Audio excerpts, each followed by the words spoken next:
اور آج یہ حالات ہیں پاکستان کے کہ مجھے افسوس سے کہنا پڑتا ہے کہ ہر دنیا کے جو نیچے وہ ملک جو ایک وقت پاکستان کو دیکھا کرتے تھے ماڈل آف ڈیولپمنٹ، ہم سب سے نیچے اب جا رہے ہیں تیزی سے۔ اور سب سے جو افسوسناک بات مجھے کیا لگتی ہے، مجھے یہ آگے جو خوف آ رہا ہے کہ اگر ہم نے ابھی اپنا راستہ نہ بدلا اور جس راستے پہ یہ لے کے جا رہے ہیں، یہ جو فیشسٹ رجیم اوپر بیٹھی ہوئی ہے، جس تیزی سے ہمیں اس طرف لے کے جا رہے ہیں، آگے بالکل ہی امید ختم ہونے والی ہے اور یہ بربادی کی طرف ملک جا رہا ہے۔ میں آپ کو قرآن کی آیت بتا دوں کہ اللہ نے قرآن میں کہتا ہے کہ میری زمین پہ نکل کے دیکھو کتنی قومیں میں نے تباہ کی جو میرے حکم پہ نہیں چلے۔ اب میرے پاکستانیوں، یہ میں بار بار آپ کے سامنے بات کہہ بیٹھا ہوں، لیکن میرا کام ہے ایک وہ آدمی جو پاکستان کے ساتھ بڑا ہوا ہے، جس کا جینا مرنا اس ملک میں، یہ میں آپ کو بار بار یہ بات بتاتا جاؤں گا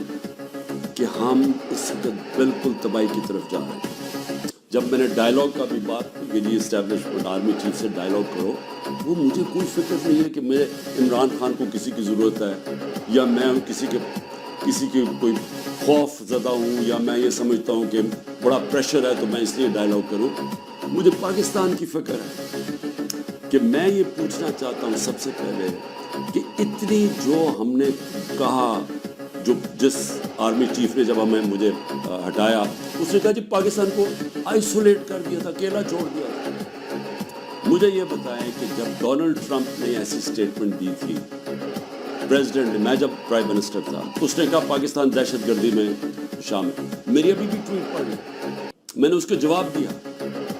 میں نے کہا پہلے آگاہ کرو کہ پاکستان نے کہ کس طرح کی دہشت گردی کی جنگ لڑی ہے، ہم نے کیسی قربانی دی۔ اسی ڈونلڈ ٹرمپ نے مجھے امریکہ دعوت دی اور جو میرے ساتھ تھے، جس طرح کا پروٹوکول مجھے دیا، ذرا بتائیں کبھی کسی پاکستانی پرائم منسٹر کو ملا؟ اس نے عزت بھی دی، اس کے سامنے میں نے کشمیر کی بات کی، اس نے کہا کہ میں کوشش کروں گا کشمیر کا مسئلہ حل کرنے کے لیے، ان کی جرت نہیں ہے نام لینے کے لیے کشمیر۔ اس کے بعد اس نے سارے میرے اور میرے ڈیلیگیشن کو سارے وائٹ ہاؤس کا خود دورہ کروایا، ٹور کروایا، عزت دی۔ میں یہ کیوں کہہ رہا ہوں؟ کیونکہ میں مغربی ذہن کو سمجھتا ہوں۔ آپ اگر ان کے نیچے ان کے سمجھتے ہیں کہ ان کے جوتے پالش کرنے سے وہ آپ کی بڑی کوئی رسپیکٹ کریں گے، وہ آپ کو حقارت سے دیکھتے ہیں۔ وہ سمجھتے ہیں جو اپنے ملک کے مفادات کے لیے کھڑا ہوتا ہے وہ اس کی عزت کرتے ہیں۔ میں یہ کہہ کے تھک گیا ہوں کہ مغربی مائنڈ یہ چیزیں سمجھتا ہے۔ میں جب کہتا تھا کہ وار آن ٹیرر ہمیں امریکہ کی جنگ میں نہیں پڑنا چاہیے، تو ان سب کو پتا تھا جب میں امریکہ گیا ہوں کہ میں نے ان کی جنگ کی مخالفت کی تھی کہ ہمیں نہیں شرکت کرنی چاہیے، کیونکہ ان کو پتا تھا میں پاکستان کا سوچ رہا ہوں۔ میرے ملک کے 80,000 لوگ اس کے اندر شہید ہوئے تھے، ہماری جنگ نہیں تھی۔ تو میں جب ان کی تنقید کرتا کہ ان کی جنگ میں نہیں جان، وہ سمجھتے ہیں کہ یہ ایک آدمی اپنے ملک کی بات کر رہا ہے۔ میں نے جب ان کو کہا افغانستان کے اندر کوئی ملٹری سلوشن نہیں ہے، تو ان کے سینیٹر لنزی گرام، یہاں تکڑا سینیٹر ریپبلکنز کا، اس نے پاکستان آ کے بیان دیا کہ عمران خان ٹھیک کہہ رہا تھا، کہ وہ اس چیز کی رسپیکٹ کرتے ہیں۔ یہ جو جا کے جناب فورن منسٹر بلاول بھٹو ہر دوسرے دن پہنچ کے اچھی انگریزی بولتا ہے، اس سے وہ متاثر نہیں ہوتے۔ اور اسی لیے یہ جو فورن پالیسی بنا دی ہے کہ جی ہم ساری دنیا کے ساتھ اچھے باتیں کریں، ان کو آم کے ٹوکرے بھجوا دیں اور ہم جا کے